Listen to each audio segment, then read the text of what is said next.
Come, man, I tell you.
Ils font le pécage là, rapidement. Ils m'ont fait visiter dans tous les fermes là, là-bas. Dans un promo là. Le pasteur promo, il m'a fait visiter dans tous les lieux de position de riz.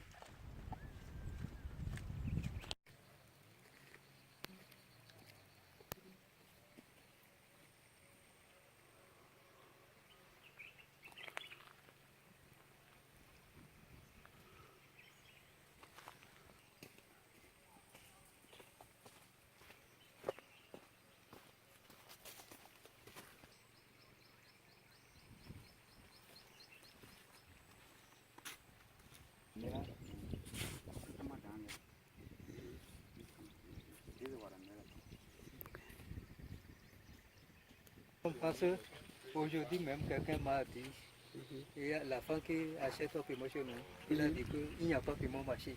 Je peux t'envoyer mon piment si j'ai trouvé. C'est pour cela que j'ai envoyé les gens au moins de ça. Et si vous allez là, là,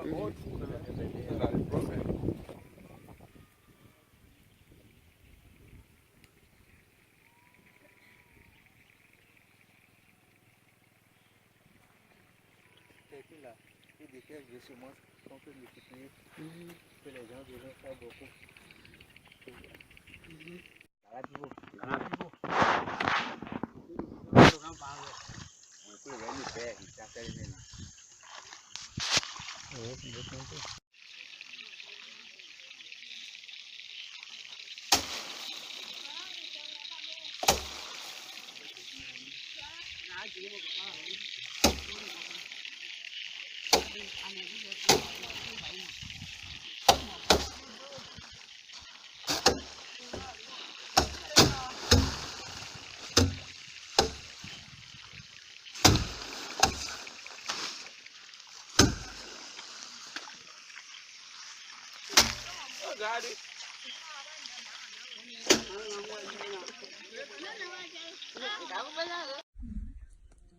We need your support on this farm because we the youth in this country, if there is no farm idea, we will not be able to do anything at all.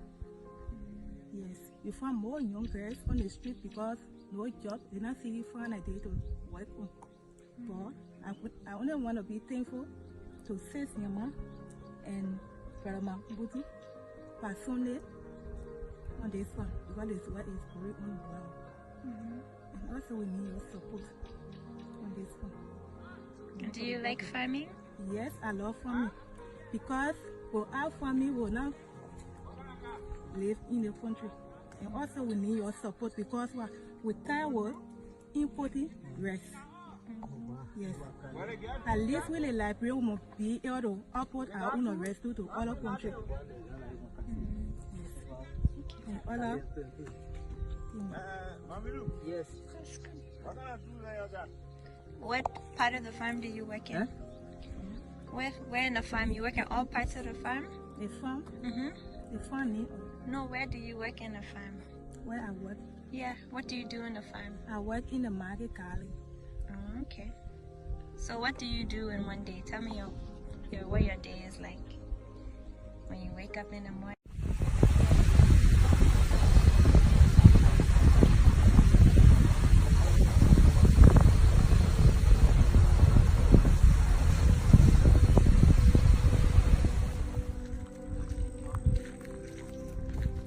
You're doing some video.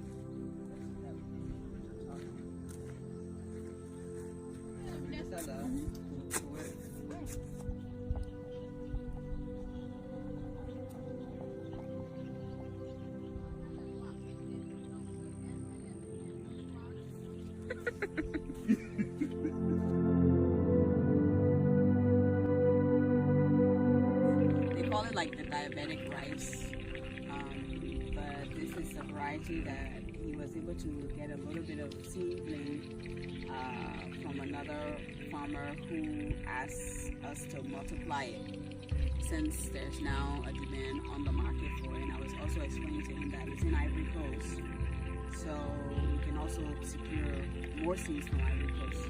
So that's why it's looking so much darker than the other ones.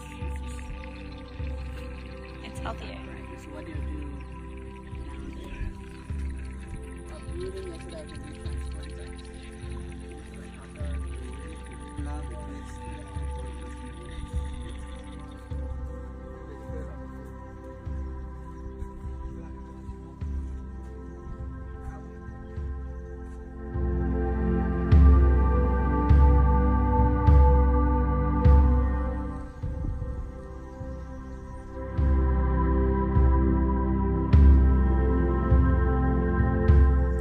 So I'm Yama Dunbar, and this is Dunbar Farm.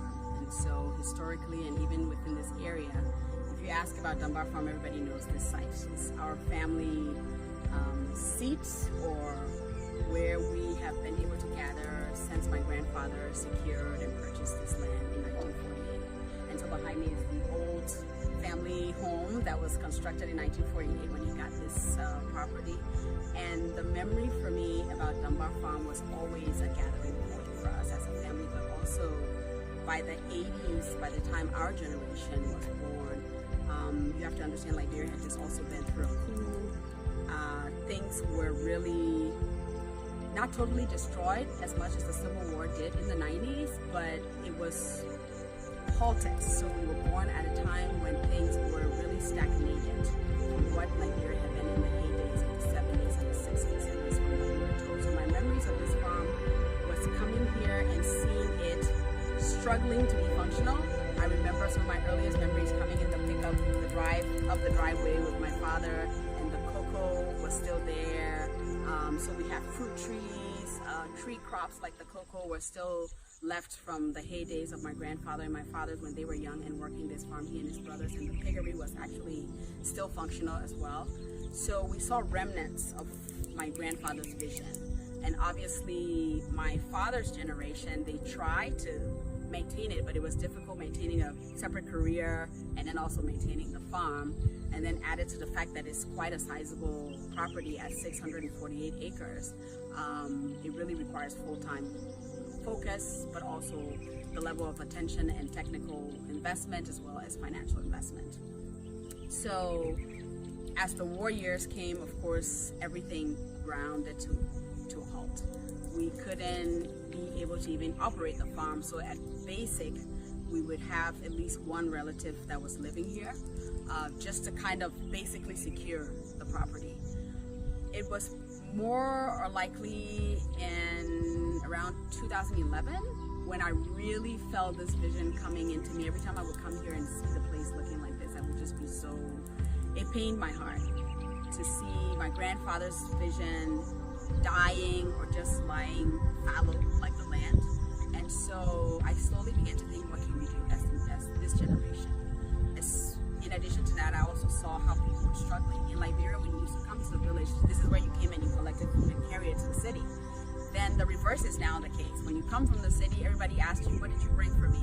Did you bring rice for me? Did you bring vegetables for me? And that just didn't make sense to me. I said, this was the place, if we brought you dried or packaged goods from the city, this was the place we were supposed to be able to find rice, everything that you can eat locally. It doesn't make sense that we should have people living on fertile land and yet on the margins of starvation or not having adequate nutrition.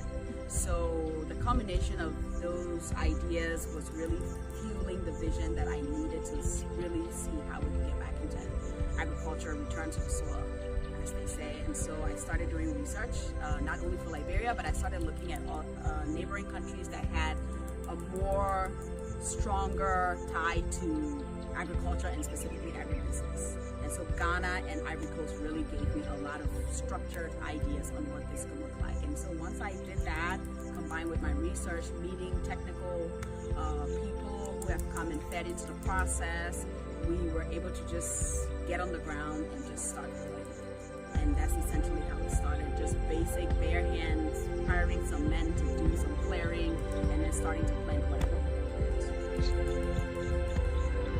My vision now is that I really want to see Liberia become more than sustainable in what it produces and what it consumes.